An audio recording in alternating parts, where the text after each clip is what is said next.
दिवाली, जिसे दीपावली के नाम से भी जाना जाता है, सबसे प्रिय और व्यापक रूप से मनाए जाने वाले हिंदू त्योहारों में से एक है। यह अंधकार पर प्रकाश की, बुराई पर अच्छाई की और अज्ञान पर ज्ञान की जीत का जश्न मनाता है। जबकि पूरे भारत और विभिन्न समुदायों में दिवाली के साथ अलग-अलग मिथक जुड़े हुए हैं, भगवान राम की अयोध्या वापसी की कहानी सबसे लोकप्रिय है। दिवाली की उत्पत्ति हिंदू महाकाव्यों और किंवदंतियों में गहराई से अंतर्निहित है। प्रत्येक क्षेत्र अपनी कहानियों और नायकों पर जोर देता है। दिवाली से जुड़ी कुछ प्रमुख कहानियां इस प्रकार हैं। सबसे लोकप्रिय कहानी रामायण से है, जो बताती है कि कैसे भगवान विष्णु के अवतार भगवान राम ने राक्षस राजा रावण को हराया और 14 साल के वनवास के बाद अपने राज्य अयोध्या लौट आए। रावण ने श्री राम की पत्नी माता सीता का अपहरण कर लिया था, जिसके कारण अच्छाई, श्री राम और बुराई, रावण के बीच एक महाकाव्य युद्ध हुआ। अपनी जीत के बाद श्री राम, माता सीता और अपने भाई लक्ष्मण के साथ अयोध्या लौट आए। लोगों ने अपने प्रिय राजकुमार के घर आने पर स्वागत करने के लिए पूरे राज्य को सजाकर मिट्टी के दीपक जलाकर जश्न मनाया, जो अंधकार पर प्रकाश और बुराई पर अच्छाई की जीत का प्रतीक था। भारत के दक्षिणी भागों में यह त्योहार स्वर्ग और पृथ्वी को आतंकित करने वाले राक्षस राजा नरकासुर पर भगवान श्री कृष्ण की विजय का जश्न मनाता है। नरकासुर ने हजारों महिलाओं को गुलाम बना रखा था और वह अपनी क्रूरता के लिए कुख्यात था। श्री कृष्ण ने उसे हरा दिया, बंदियों को मुक्त कराया और शांति बहाल की। इस जीत को नरक चतुर्दशी के रूप में मनाया जाता है, जो दिवाली से एक दिन पहले आती है और अंधेरे के अंत का प्रतीक है। एक अन्य किंवदंती के अनुसार दिवाली वह रात है जब धन और समृद्धि की देवी देवी लक्ष्मी समुद्र मंथन के दौरान समुद्र से प्रकट हुई थी। माता लक्ष्मी ने पृथ्वी पर भ्रमण करने के लिए इस रात को चुना और लोगों को धन और समृद्धि का आशीर्वाद दिया। उनके स्वागत के लिए, उनके आशीर्वाद को आमंत्रित करने के लिए घरों को साफ किया जाता है, सजाया जाता है और रोशनी से रोशन किया जाता है।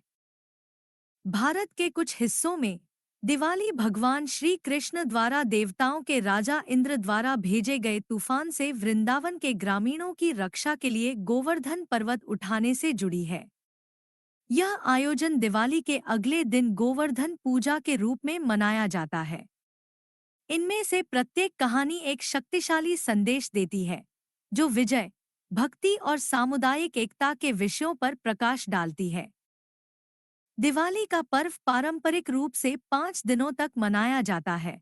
प्रत्येक दिन अद्वितीय अनुष्ठानों और महत्व के साथ मनाया जाता है। पहले दिन को धनतेरस के रूप में मनाया जाता है।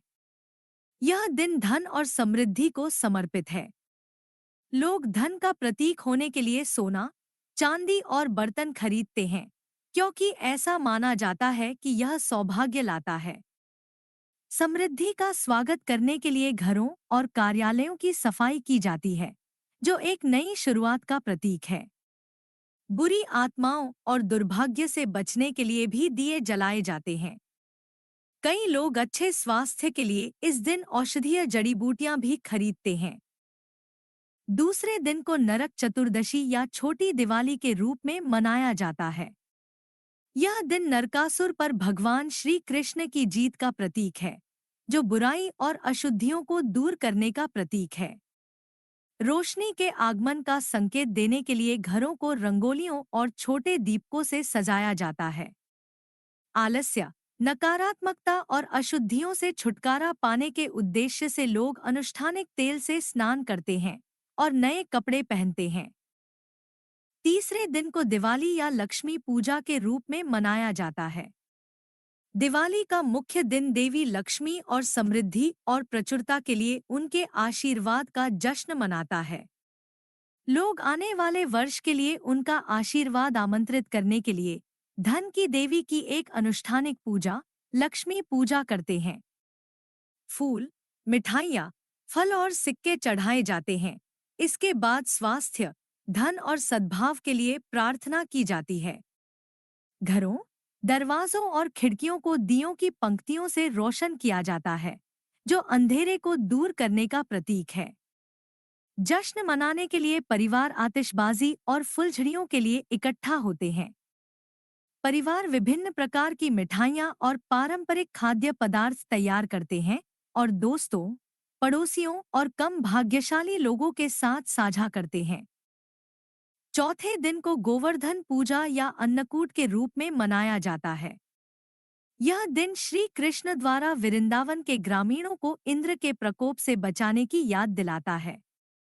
लोग बहुतायत का प्रतीक खाद्य पदार्थों से गोवर्धन पहाड़ी बनाते हैं और सुरक्षा और आशीर्वाद के लिए श्री कृष्ण को धन्यवाद देने के लिए अनुष्ठान करते हैं। कई मंदिर अन्नकूट तैयार करते हैं, जो विभिन्न प्रकार के भोजन के साथ एक दावत है, जिसे देवताओं को चढ़ाया जाता है और भक्तों के साथ साझा किया जाता है। पांचवें और आखिरी दिन को भाई दूज के रूप में मनाया जाता है। दिवाली का पांचवा दिन भाई बहन के बीच के रिश्ते का जश्न मनाता है। बहनें अपने भाइयों की आरती करती हैं और आशीर्वाद के रूप में उनके माथे पर तिलक लगाकर उनकी सलामती की प्रार्थना करती हैं। बदले में भाई भी अपनी बहनों को उपहार देते हैं और उनकी रक्षा का वचन देते हैं। यह पारिवारिक एकजुटता और प्यार का दिन है। ऐसे कई सामान्य अनुष्ठान हैं जो दिवाली के पूरे त्योहार के दौरान किए जाते हैं। समृद्धि और सकारात्मक ऊर्जा का स्वागत करने के लिए घरों को अच्छी तरह से साफ किया जाता है, रंगरोगन किया जाता है और सजाया जाता है। घर के चारों ओर और सार्वजनिक स्थानों पर दिए जलाए जाते हैं, जो आशा, सकारात्मकता और अंधेरे पर प्रकाश की जीत का प्रतीक है। कई परिवार अतिरिक्त चमक के लिए मोमबत्तियां या बिजली की लाइटें भी लगाते हैं। दिवाली परिवार, दोस्तों और पड़ोसियों के साथ मिठाइयाँ, उपहार और सद्भावना बांटने का समय है। घर पर बनी मिठाइयाँ जैसे लड्डू, बर्फी और अन्य व्यंजन तैयार किए जाते हैं और साझा किए जाते हैं, जिससे एकजुटता की भावना बढ़ती है। शाम को दिवाली मनाने के लिए आतिशबाजी और फुलझड़ियों का उपयोग किया जाता है, जो खुशी और नकारात्मक ऊर्जा के फैलाव का प्रतीक है। दिवाली न केवल पौराणिक घटनाओं का उत्सव है, बल्कि सद्भाव, प्रेम और दयालुता के मूल्यों की याद भी दिलाती है, जो लोगों को एक साथ ला सकती है। यह एक आध्यात्मिक नवीनीकरण का प्रतीक है, जो लोगों को आत्मनिरीक्षण करने, क्षमा करने और जीवन के हर पहलू में सकारात्मकता अपनाने के लिए प्रोत्साहित करता है। अगर आपको यह वीडियो पसंद आया तो कृपया इसे लाइक करना न भूलें और अगर आप हमारे चैनल पर नए हैं तो हमारे चैनल को सब्सक्राइब करें।